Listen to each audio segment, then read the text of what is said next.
தான் மகனை தான் கைக்குள்ளேயே வச்சுக்கணும்னு சொல்லிட்டு கோபி கூட்டிட்டு ஈஸ்வர் வந்து வாக்கிங் போகிறாங்க. வெளியே வந்து எட்டி பார்த்த ராதிகா வந்து எங்கே போகிறீங்க அப்படின்னு சொல்லி கேட்குறாங்க. கோபி உடனே நானும் அம்மாவும் வாக்கிங் போயிட்டு வரோம் அப்படின்னு சொல்லி சொல்கிறாரு. கோபி நம்ம 2 பேரும் ஒன்றா போகலாமா வாக்கிங் அப்படின்னு சொல்லிட்டு ஈஸ்வரிக்கிட்ட இருந்து பிரித்து ராதிகா வெளியே தனியாக கூட்டிகிட்டு போயிடுறாங்க. வாக்கிங் போயிட்டு திரும்பி வீட்டுக்கு வந்தோம்னா ரெடி ஆகிட்டு ராதிகா வந்து கோபி வெளியே கூட்டிகிட்டு போகிறாரு. எங்கே போகிற கோபி அப்படின்னு சொல்லிட்டு ஈஸ்வரி கேட்குறாங்க. இன்னைக்கு எனக்கு ஹாஸ்பிட்டலில் செக்அப் இருக்குல்லமா, அதனால தான் அப்படின்னு சொல்லவும் உன்னை எப்போவே நான் தானே கோபி ஹாஸ்பிட்டலுக்குலாம் கூட்டிகிட்டு போகிற செக்அப்க்கு, நம்மளே போகலாவா அப்படின்னு சொல்லிட்டு ராதிகா கூட ஃபைல அப்படின்னு சொல்லிட்டு கேட்குறாங்க. நானே அவரை கூட்டிகிட்டு போய்க்கிறேன், நீங்கள் உங்கள் வேலையை பாருங்கன்னு சொல்லிடுறாங்க ராதிகா. இல்ல நானும் கூட வருவேன் அப்படின்னு சொல்லிட்டு கோபி கூடயே ஈஸ்வரியும் போயிடுறாங்க. நான் தான் வந்து டாக்டர்கிட்ட கூட்டிட்டு போவேன் அப்படின்னு சொல்லிட்டு ஈஸ்வரி சொல்றாங்க. நானே அவரை உள்ள கூட்டிட்டு போய்க்கிறேன், நீங்க பேசாம இங்க உட்காருங்கன்னு சொல்லிட்டு ராதிகா வந்து கோபி கூப்பிட்டு ரூம்குள்ள போயிடுறாங்க.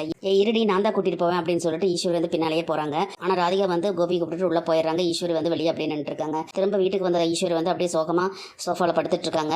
என்னம்மா பிரச்சனை அப்படின்னு சொல்லிட்டு கோபி கேட்கிறாரு. டே அவ நேத்து வந்தவட, அவளை விட எனக்கு தான் எல்லா உரிமையும் இருக்குது, என்ன கூப்பிட்டு போகாம அவளை கூப்பிட்டு உள்ள போயிட்டியா டாக்டர்கிட்ட, டாக்டர் என்னடா சொன்னாரு அப்படின்னு சொல்லிட்டு கேட்கறாங்க. உடனே கோபி அப்படியே யோசிச்சுட்டு டாக்டர் வந்து எல்லாத்துக்கும் காரணம் ஸ்ட்ரெஸ் தான் அப்படின்னு சொல்றாருமா. கோபியும் ஈஸ்வரி இந்த மாதிரி பேசிட்டு இருக்கிறத வந்து கிச்சன்ல இருந்து வேடிக்கை பார்த்துக்கிட்டு தான் இருக்காங்க பாக்கியா. அதுக்கு என்னடா பண்றது, ஸ்ட்ரெஸ்ன்னு சொல்றாங்க அப்படின்னு சொல்லிட்டு ஈஸ்வரி கேட்கவும், ஸ்ட்ரெஸ் தான் எல்லாத்துக்கும் காரணம், நீங்க அமைதியா இருந்தா உங்க பையன் எப்பவுமே நல்லா இருப்பான் அப்படின்னு சொல்லிட்டு ஈஸ்வரி வந்து அப்படியே ஏமாத்த பாக்குறாரு கோபி. ஈஸ்வரியும் அதுக்கு பயந்துட்டு நான் இனிமே எந்த பிரச்சனையும் பண்ண மாட்டேன்ப்பா, நீ தான்ப்பா எனக்கு முக்கியம் அப்படின்னு சொல்றாங்க. ஒரு வழியா சமாளிச்சிட்டோம் அப்படிங்கிற மாதிரி கோபியும் நிம்மதியா இருக்கிறாரு. இங்க நடந்துட்டு இருக்கிற கூத்த வந்து பாக்கியா அங்க பார்த்துட்டு எல்லாம் தலையெழுத்து அப்படிங்கிற மாதிரி பார்த்துக்கிட்டு இருக்காங்க. இனி என்ன நடக்க போகுதுன்னு சொல்லி நம்ம பொறுத்து வந்து பார்க்கலாம் ஃப்ரெண்ட்ஸ். நம்ம வீடியோ பிடிச்சிருந்தா லைக் பண்ணி சப்ஸ்கிரைப் பண்ணுங்க. தேங்க்யூ.